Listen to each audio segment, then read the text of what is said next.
هەمومان باش دەزانین کەرکووک بەدەستە کێشەی گەورەی کەمی کارەباوە دەناڵێنێ ئەوەش بۆ کەمی پێدانی کارەبای نیشتیمانی لە بەرهەمێنانی تۆڕی گشتیەوەیە.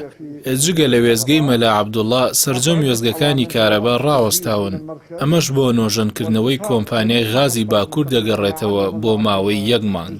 چونکە کۆمپانیای غازی باکوور پلانی ساڵانەی هەیە بۆ وەستانی بەرهەمێنانی غاز بۆ ماوەی مانگێک. جا ساڵانە کۆمپانیاکە ئەم کاتانە بەکاردێنێ بۆ نۆژەنکردنەوە چونکە کەشوهەوا لەبارترە لە چاو مانگەکانی داهاتوو.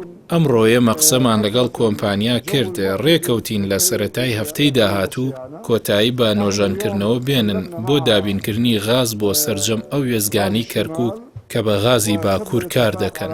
نزیکەی 400 مێگاوات بەرهەمێنانی کارەبا لە کەرکووک ڕاوەستاوە بەهۆی نەبوونی غازەوە بەهۆی نۆژەنکردنەوەی غازی باکوور.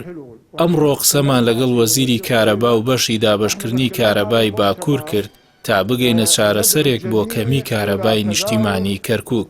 دەبێ هەمومان هەست بەو مەترسیە بکەین کە لە هاوینی ئەم ساڵ کەمی کارەبای نیشتیمانی گرفتی گەورە بۆ هاوڵاتیان و شارەکە دروست دەکات.